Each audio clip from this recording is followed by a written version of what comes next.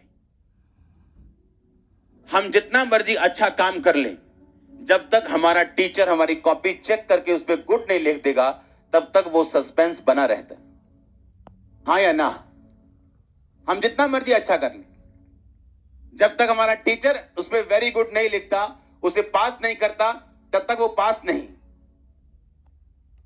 आज जब हम बेसिक भूल जाते हैं और बड़ी बड़ी बातें करना शुरू कर देते हैं, एंड में शर्मिंदगी कुर्सी पर बैठ के उन लोगों का इंतजार कर रही है, उनको मालूम नहीं। क्योंकि ये होगा, क्योंकि अनंत जीवन किसी हत्यारे में नहीं रहता। वो लाइफ नहीं रहती जो आपकी हड्डियों में बहनी, वो लाइफ नहीं रहती जो आपके फाइनेंस में बहनी, आपकी लाइफ में, फैमिली में बहनी, वो लाइफ नहीं रहेगी आपकी लाइफ में अगर आप बैर करेंगे तो। हालेलुया। अब हम पढ़ेंगे प्रकाशित वाक्य 3 उसकी 21 आयत को। जो जय पाए उसे मैं अपने साथ सिंहासन पर बिठाऊंगा, क्योंकि मैं भी जय पाकर अपने पिता के साथ उसके सिंहासन पर बैठ गया। फिर बोलो, जो जय पाए। इसका मतलब यह है, प्रकाशित वाक्य एक ऐसी पुस्तक है जिसको आप मान नहीं सकते पूरा, क्योंकि ये एक प्रोफेटिक बुक है। ये तो होना है अभी। ये सिर्फ पढ़ने से ही आपको ब्लेसिंग मिलती है, बोलने से ही ब्लेसिंग मिलती है, इसको सिर्फ देखने से ही ब्लेसिंग बाइबल कहती है आपको मिलती। जब आपने ये वचन पढ़ा, एक्चुअली आप ब्लेस हो रहे हो सिर्फ पढ़ने से। ये इस बुक की खासियत। उसने कहा जो जय पाए, इसका मतलब ये एक चॉइस, ये एक चुनाव है जो आपको करना है। परमेश्वर ने यह नहीं कहा जिसको मैं जिताऊं, परमेश्वर ने कहा जो खुद जय पाए उसको मैं अपने सिंहासन पर बिठाऊंगा, जिस तरह मैं भी जय पाकर अपने पिता के साथ सिंहासन पर बैठ गया। जब आप वचन पे चलते हैं, अपने भाइयों से प्यार करते हैं, आप अपने फोकस को बना के चलते हैं, परमेश्वर आपकी लाइफ में आपको ऐसी ग्रेस देता है, ऐसी आपको शील्ड आपके आसपास, ऐसा एक घेराव, एक घेरा देता है आपको। इस डिवाइन ईश्वरीय तरीके से वो चलाता है, आपकी अगुवाई करता है। जब आपको कुछ भी नहीं सुन रहा, तब भी आपके पांव सही रीति के साथ चलते हैं और वहीं जाते जहां परमेश्वर चाहता है। ये सारा कॉन्फिडेंस, ये सारा विश्वास आप इसे अपनी लाइफ में पर्सनली भी देख सकते हैं, प्रैक्टिकली पूरा होते हुए, अगर हम उसके वर्ड पे चले तो। हालेलुया। और जब वो आपकी अगुवाई करता है, जब परमेश्वर आपके ईश्वरीय रीति के साथ अगुवाई करता है, आपकी सेंसेस उसके साथ मैच नहीं करती। गिदोन को लगता था मुझे और लोग चाहिए, मुझे और लोग चाहिए ये बड़ा काम करने के लिए। परमेश्वर कहता नहीं, ये हजारों में से तुझे कुछ सैकड़े लोग चाहिए जो चपड़ चपड़ पानी पिए, उनको साथ ले जा। क्योंकि युद्ध किसका है? यहोवा का। संग्राम किसका है? यहोवा का। वो अपनी महिमा किसी दूसरे को नहीं देना चाहता। हालेलुया। वो अपनी महिमा किसी को नहीं देता। वो अपनी ग्लोरी, अगर मैं ये बात बोलता हूं, अगर आप यूज हो रहे हैं खुदाबंद के लिए, आप किसी भी चीज के लिए, किसी भी डिपार्टमेंट में, किसी भी काम के लिए, कभी घमंड मत करो, क्योंकि परमेश्वर के पास आपसे बेटर पर्सन अवेलेबल है उसी जगह के ऊपर। और जैसे आप घमंड करेंगे, वो आपसे बेटर पर्सन खड़ा कर देंगे। और जब हम इस बात को पहचानते हैं कि अगर हम कुछ कर रहे हैं, अगर हम कुछ बोल रहे हैं, अगर हम कुछ प्रेयर कर रहे हैं, अगर हम कुछ कर रहे हैं परमेश्वर के राज्य के लिए, तो ये आपकी ब्लेसिंग है। क्योंकि जब वो जिताने पे आता है, उसको हजारों नहीं चाहिए, वो कुछ ही को इस्तेमाल करके बड़ी सेनाओं को हरा सकता है। और ये हमने बाइबल में देखा है। आज अगर आप परमेश्वर के हाथ को पहचान लें और जो भी अपनी लाइफ में आप स्टेप लें, अगर उसमें आप परमेश्वर को सामने रख के ले, आप कभी फेल नहीं हो सकते। अपनी लाइफ की आपकी बिगेस्ट निराशा, जिसमें आपको यह यकीन है कि यीशु मसीह परमेश्वर है, मैं जानता हूं, वो बड़े मौजज़े करता है, मैं जानता हूं, लेकिन इस निराशा से मुझे वो निकाल नहीं सकता। मैं आपको बिलीव दिलाता हूं कि जब आपकी लाइफ का डार्केस्ट टाइम होगा और आपको लगेगा कुछ नहीं, और फिर भी आप परमेश्वर में बने रहेंगे, एक रात लगेगी परमेश्वर को सब कुछ बदलने के लिए। और मैं ये पढ़ा पढ़ाया कुछ नहीं सुना रहा हूं, मैं आपको अपनी लाइफ बता रहा हूं। एक नाइट फिनिश, एक दिन लगेगा उसको सारा वातावरण बदलने के लिए, जब वो आपके फेवर में खड़ा हो जाएगा। तो अब प्रॉब्लम ये है, आज का जो बिलीवर है वो परमेश्वर के हाथ को पहचानता नहीं। कैसे? यूसुफ को पोतीफर की पत्नी बोलती है, आजा मेरे साथ सो जा, क्योंकि वो स्मार्ट था। और उसने पता क्या कहा? परमेश्वर मुझे देख रहा है, तेरे पति ने सब कुछ मेरे हाथ में दिया, कनक चावल सब कुछ तेरे